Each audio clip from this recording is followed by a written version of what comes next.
Well, good morning and welcome to City Talk. It's a weekly radio program. It's a podcast. It's a TV program. And today it's a Zoom program as well that we here at the City of Waco want to convey to you information that we know is very important to you and our neighbors and everything about what's going on in Waco. I'm Larry Holsey, Director of Municipal Information and Communication for the City of Waco. Today I'd like to welcome Jake Smith, who is the TxDot Waco District Public Information Officer, basically serving 8 counties, right, Jake?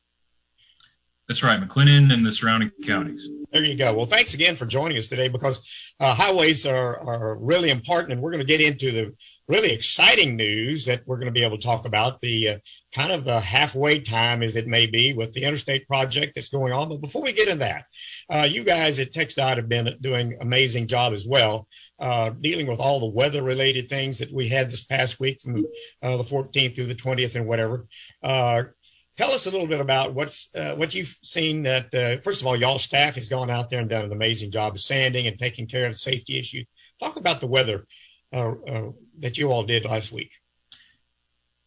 Right. So as everyone knows in this area, the winter weather event last week was just unprecedented and historic. And luckily we're on the other side of that now. But I do want to tell your viewers that whenever we do have winter events like that, one thing that seems to pop up or that can pop up is potholes. What happens is during these winter events, water will seep into some cracks or crevices in the roadway and fall beneath the surface. And as we experienced last week with these really frigid temperatures, sub-freezing temperatures that just lasted hours and hours overnight, the water will freeze and therefore expand under the roadway, and it can cause some stress to these roads and ultimately can cause potholes to form. And so I'd like to share it with your viewers that our maintenance crews, as hard as they worked during the winter event, they are still working at it, going on the roadways, assessing the roads to see if there's any damage.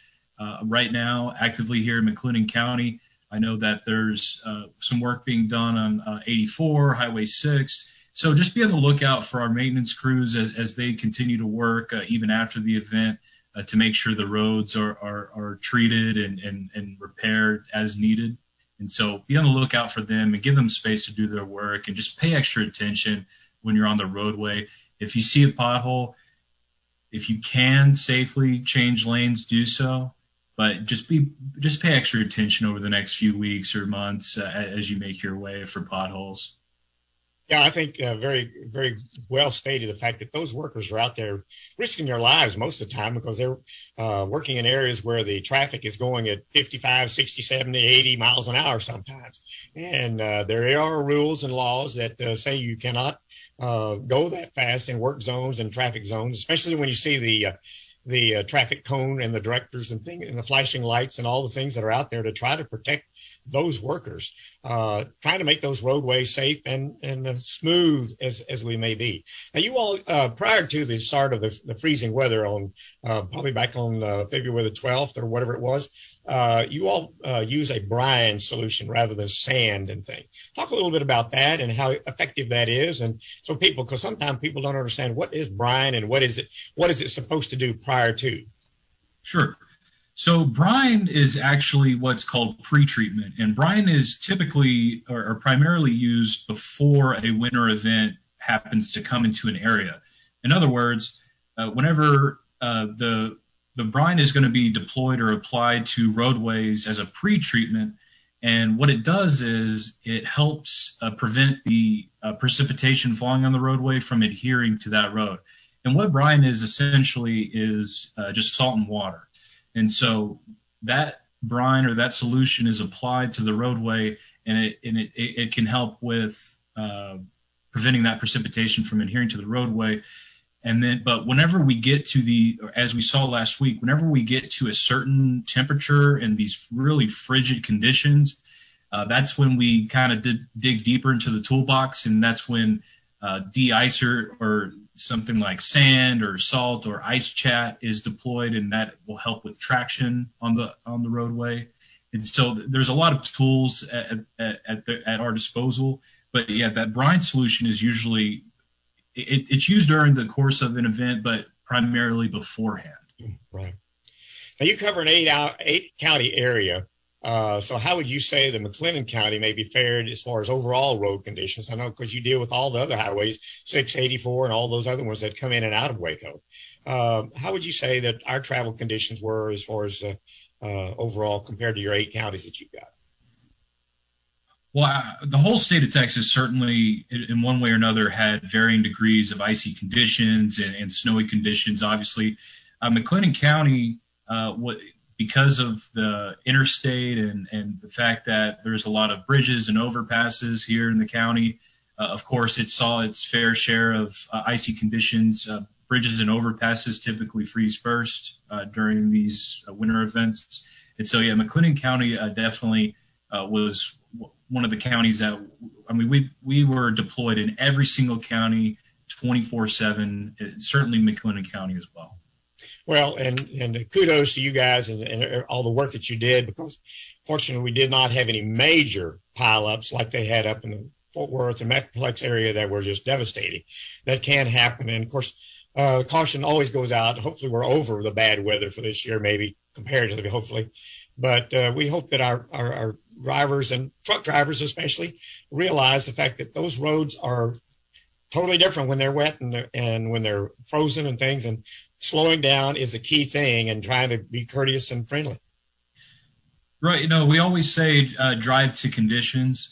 And what that means is whenever you see posted speed limits on the side of the road, and this applies to a winter event, rain, whenever you see posted speed limits on the side of the road, those speed limits are for ideal driving conditions. Whenever we say drive to conditions, that means if there's inclement weather, you know, that means taking it slow, giving yourself more time to get to your destination. Yeah. Okay. Anything else you want to add about the weather and y'all's response? Because it was great and we appreciate it, because we all know that Texas as a whole, and as well as Waco area, was just locked down for basically a solid week and everything. So. Yeah, no, our crews are still hard at work, even in the aftermath and assessing the roadways and repairing the damage. And like I said, just if you're out and about and you see our trucks, just give them the space to do their work for their safety and for yours. Well, great. Now let's shift to what I really wanted to do. Talk about the I-35 project. This is I-35 4B, I think it's the way it's labeled. And that's, go ahead for everybody that's listening. They know that work's being going on, but kind of describe the area of this $341 million project that the state is paying for, obviously, through TxDot. Has a contract with Weber Construction, who's doing a great job. But describe where the perimeters are from where to where on this 4B project. So the I-35 or My-35 4B project spans from 12th Street to North Loop 340, and the project corridor resides within there. Okay, and that's going to include the basic premise is they're going to add additional main lanes and make corrections to and add the access road ramps and bridges and things. A lot of those are some of those that we've had before are going away, and some of them are going to be new, and that's going to be adapting and things like that. So, and basically it's kind of a 3-year project. And tell us where we are kind of in the overall status of that project now, and what we're getting ready to do, hopefully, and you can tell me when we're going to make kind of a major switch around here. Sure. So this project began in late April 2019, and we are still on track to hit a completion date of 2023. And our crews are making great progress and significant progress to that completion date or scheduled completion date of 2023. And yes, what you invited me on and what I want to communicate to your viewers and Wacoans is what's upcoming, which is the traffic switch on I-35. And what it signifies kind of is the approximate halfway point of the project. So good news there. And certainly appreciate everyone's patience in the meantime and, you know, for the past year plus and going forward. So what's happening on this traffic switch is in a few weeks, about mid-March, we're going to begin 3 phases of the traffic switch. And what this is for the first phase is shifting the southbound main lane traffic south of 77, Business 77 to the west side of the project or into the newly reconstructed southbound main lanes. Okay. And then in the second phase, which will occur a few weeks after that, is shifting that remaining northbound traffic to the newly reconstructed southbound main lane south of 77. And then a few weeks after that, from 77 to North Loop 340, all that traffic will be shifted to the west side of the project or the newly reconstructed southbound main lanes. So why that's occurring is the traffic is being shifted over the next month or month and a half to free the northbound side of any traffic. And what that will allow is for our crews to begin work on reconstructing the northbound main lanes. So the past year or so, they've been working on the southbound main lanes. They're wrapping that up, newly reconstructed, and now they're going to do that with the northbound side. And that includes removing the overpasses at MLK, Brazos River, U Parks, 4th, 5th, and that's all part of that process to now do what they did on the southbound side to the northbound side. Basically, it's just starting over again, but just on the other side of the road. Yeah. Basically. So they're going to be in the river again, tearing down the ridge that we've been using for the both traffic. That it used to be the northbound lane as it is, and that traffic. So that whole construction. And the good news is they're getting into the better time of the year as far as weather. Now, they started this project back in originally in March or something like that, didn't they? Or is that kind of when it was started? Well, the entire project was started late April 2019. Yeah. So it's somewhat in the same timing. So really good. So but now let's talk a little bit more about the southbound that's basically finished now. Is it going to be finished? Or are they going to have to come back and make any of the adjustments other than removing the barriers to separate the north and south on that one line? Yeah, no, whenever the traffic is shifted, it'll be newly paved roadway. And so patience pays off there. You'll be traveling on the new roadway. And there's going to be some punch list items, like you said, of course. But not only is the or what's going on in general is not just the reconstruction of the northbound main lanes, but the frontage road work will continue. And when I say frontage road work, that doesn't mean just simply putting new pavement on frontage road. The crews are not only doing that, but they are upgrading water lines, wastewater lines, and storm drains. And so this reconstruction of the frontage roads as well is still occurring. And while the traffic switch is completed or will be completed, that'll hopefully accelerate that work on the frontage road as well. Okay. On the northbound side. So a lot of the businesses that are along the area from the 77 to North Loop, 12th Street or wherever it is from there to North Loop 340, who experienced all the traffic problems, that will start being eliminated or minimized a little bit, because the accessing to the southbound, I guess I'm saying those that are on I guess it's Waco North, but it's, we have a real trouble with north and south in Waco. But like, for example, all the restaurants and food establishments in the 6th and 7th Street area, those people, will they kind of get back to normal as far as their access onto the road then? So part of the project, whenever this project began, merely the construction of it, but what we wanted coupled with the project was a robust communication effort. And part of that communication is constant or a open line between our communications staff and the businesses that are impacted by the project. And so while these improvements are going on and as the project itself continues on, we are in constant communication with local businesses. And yes, as the project carries on and as more frontage road and more roads are completed, they'll hopefully see less impact as time goes on. But nonetheless, we are still in communication with them, which we believe is a big part of what we need to accomplish with this project. Sure. Well, if you just joined us, by the way, we're visiting with Jake Smith, who is the TxDot Waco District Public Information Officer for basically 8 counties around McLennan County as well. A big job, a big area. and conveying the information that we know people want to know, because I-35, what is the traffic count now? I mean, well, obviously during the transition, but it was well over 100,000 a day, wasn't it?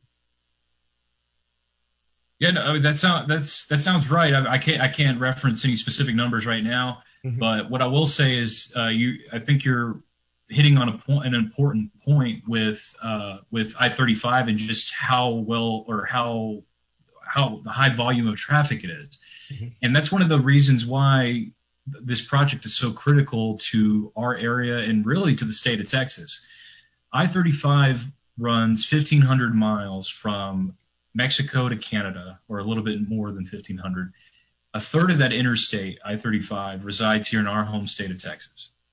And any given day, 20,000 freight trucks travel from Austin to Dallas. And of course, if you're making that trip, you're going to be hitting Waco. You're going through Waco. And so I say that to say that I-35, even whenever we get past this pandemic and maybe whenever traffic starts to be at its peak again, there's a lot of traffic on the roadways. And so that's obviously one component that went into the project itself, was the need for additional capacity and improved safety, was to not only withstand the capacity we're experiencing now, but for the future as well. Well, that additional capacity is something I know we've always needed, because you could come to work and back and forth, or travel inside the city on the interstate, and you would be okay. But now it's gotten worse. People try to avoid it as best they can, not just because of the construction, but because it's so much traffic. And so by adding additional full main lanes, both north and south, and making the access roads, bringing up to date, because the interstate was built in the 60s. And so that's a long time ago. And the engineering and just the way the city has changed, and the Baylor area, and specific down to the downtown area, has all changed. Right. And again, that's important to note, because I understand if someone is asking, well, what exactly is being accomplished? What is the tangible outcome of this project? And it's a fair question. The project itself is, when it's all said and done, I-35 will have 4 new main lanes on each side. And so that's going to increase capacity. It's going to have new pavement anywhere within the project corridor. So whenever it's all said and done, whether you're on foot, you're on a bicycle, or you're in a vehicle or in a big truck, you're going to be driving or traveling on new pavement in this corridor. Mm-hmm. And of course, like you said, this infrastructure is 6 decades old. Mm-hmm. And we not only want to improve the pavement or the infrastructure to current TxDot standards, but increase that capacity. So an interesting statistic that I think is important to this discussion is, here in McLennan County, in our home, we're expected to receive an influx of 50,000 new people in 2 decades. By 2040, 50,000 people, give or take, are expected to come to McLennan County. That's a lot of people, and that's a lot of people around I-35, because a lot of people, whenever they move to Texas or they're in Texas, they live around the I-35 corridor. And so you have to build for that capacity that we need now, and we need the capacity to withstand any influx of population that we may receive in the future, like I said, maybe in 2 decades. Mm-hmm. And so with that increased capacity, up-to-date infrastructure, it's really going to serve us well here in Waco. Well, let's talk a little more specifically, if we can, about the ramps that have changed, because I know some have gone away, and you have some new accesses. So being able to move around, and once we're on the new southbound completed lanes, those access road bridges and those access ramps and everything are going to be a little bit different. So kind of describe to us, because you're talking from North Loop 340, which is out there around the Belmead area, Lakeshore Drive, where a lot of people used to call it the Round Bank area, where Walmart and that is, all the way down to 12th Street. And so there's the main changes. What type of ramp changes can we expect as far as access and getting on and off? Well, one of the main ones or significant changes is going to be the northbound exits in MLK. That particular ramp will be closed for up to a year so crews can work in that area. So whenever this traffic shift occurs and you're coming in from the south heading northbound through the project, if you need downtown access that you usually get through MLK, we recommend using 17th 18th streets to access downtown, because that MLK exit on the northbound side will be closed for up to a year for crews to work in that area. So really actually getting to the Baylor area is going to be the same answer, right? Because you're going to have a hard time accessing the Baylor, University Parks Drive, MLK, and all that. Right. So, and that's what, and again, I go back to our communication efforts. So even with the south, whenever we were working on the southbound main lane reconstruction and the different changes to the entrance and exit ramps there, we made it a point to communicate, whether it be through our various social channels, whether it be on our website or our social media or through local media or chatting like this. We wanted to communicate what was open and what is closed, and if it is closed, what you can do to as an alternate route, and we would continue doing that. So if whenever this traffic shift occurs, stay tuned and keep an eye on our websites, our social media channels, and local media. We will continue to inform the public in the best ways they can mobilize throughout the area. And you're thinking this is going to be kind of mid-March, is approximately, because I know things got shifted off because of the weather week, winter weather week we had. And so making sure everything's right, make sure this thing is striped and all this kind of thing ready to go. So sometime in mid-March is what you're thinking. Mid-March is going to begin the process. So again, so 3 phases. First phase is moving that southbound traffic over south of 77. Second phase, which will occur a few weeks later, will be moving that northbound traffic south of 77. And then a few weeks after that is moving all traffic north of 77 to 340 onto the west side of the project or to the southbound main lane. So yes, over the next, it's beginning, weather permitting, scheduled to begin in mid-March and occur over the next month or so. And again, I stress, just keeping up to date, and we'll send out a solidified date here very soon. And if this is something you haven't been able to get updates on and you want to do that, even as we hit the second half of the project, I encourage anyone, your viewers, to go to my35 or my35.org/Waco. That's where you can sign up for email, text alerts, and up-to-date information. Really good, valuable tool there. Yeah, I've got to compliment you because you do have a great outreach program. If you want to know the information, you can find it out. And so I highly recommend anybody that's dealing with having to come downtown or anything through this area, it's going to be some turmoil, but the reward is going to start showing up now as we start heading south, at least from the Loop 340, North Loop 340 out there in the Belmead area coming on down. And hopefully the traffic will flow good. And you all have done an amazing job. And I say you all, as well as Weber Construction, who's done a great job. Now they're being charged with finishing on time, but I think are they being incentivized to be able to finish early or anything like that? Yeah, so there is some incentive built in, but again, we're still scheduled to complete in 2023, and that's what the crew, the hardworking crews and contractors are on track to do that. Mm-hmm. And to put into perspective, as you stated earlier, the project is $341 million. The contract is the project $341 million. So far, or at least as of January 2021, the amount of money spent by contractors is $224 million. So roughly 61% of the money has been spent of the contract. Now we are 42% of the way through the contract time. So 61% to 42%. What does this mean? This means simply that the contractor is making great progress. And so with those numbers, we are confident that we're making great progress every single day, and we will continue to do so. Okay. Now, we've been talking about what's known as the 4B project, North Loop 340 to 12th Street. What, after this is all said and done, what do you think the next project is going to be, and where is the status of that? Is that something that's waiting to be funded? And is it going to be a 4A or 4C, or what's the next one? Well, there is a 4C, and the 4C, as we said, 4B is 12th Street to North Loop 340. 4C theoretically would be 12th Street down to South Loop 340. I can't really say where that stands right now, but talking about 4B, certainly want to keep focus on that and get that completed, and then after that's said and done, move on to the next project. Yeah.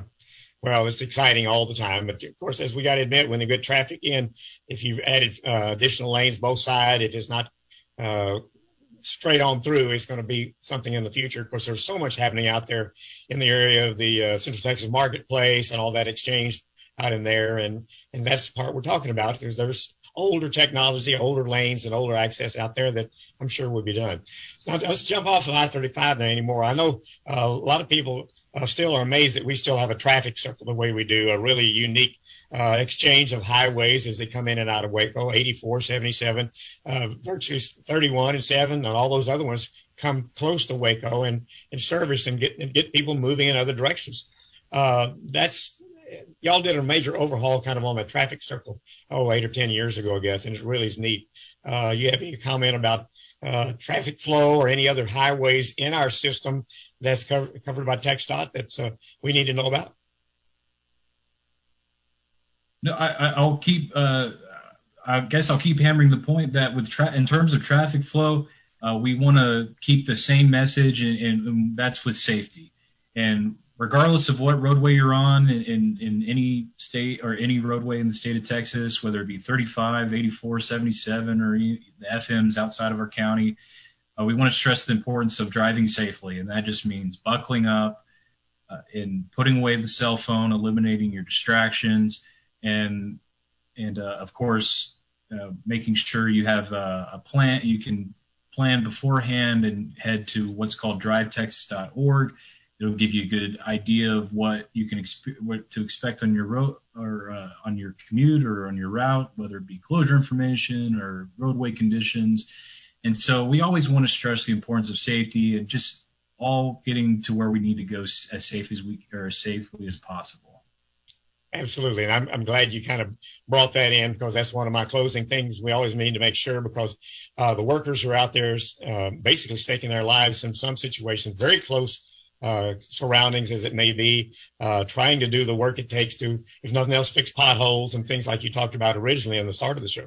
And, there's just a lot of things that we have to make sure of. And I think a whole lot of it has to do with planning ahead. Like you say, planning a route, maybe checking ahead before getting into an intersection or part of the highway system that is backed up. And you're like, oh my goodness, what's going on? Well, you probably could have found out there's a delay or there's some kind of, as far as accidents go, you all do post accident reports on your website and on your apps that you have, really well communicated. Gives you a heads up what's going on down the road before you get there. Right. And it's just like you said, it's part of planning. And I think you'd be less frustrated on the roadway if you were able to plan an alternate route to get around any traffic jam or any crash that may have occurred. And so that's why we want to stress planning and getting to your destination safely, buckling up, eliminating your distractions, and minding your speed, of course, and not only minding the posted speed limits, but whenever there's work zones, school zones, construction areas, please pay extra attention, slow down, and let's protect ourselves and the hardworking folks out there as well. Absolutely. Jake Smith, who is the Texas Department of Transportation District Public Information Officer for a large district, 8 different counties, in addition to McLennan County, yes, or at least for sure 8 counties. Big area, big responsibility. Jake, you do a great job of communicating, especially during the cold weather and things that we've just gone through. Thank you so much for this update, and we hope people will use the words of caution and the new information. We'll look forward to those shifting of the lanes coming up in the next couple of weeks for a brand new I-35. Jake, thanks so much for being with us this morning. Thank you, Larry, for having me on. We hope you'll join us again next week for more information about the City of Waco here on City Talk. This program is produced by the Municipal Information Department of the City of Waco and is provided as a public service by this station.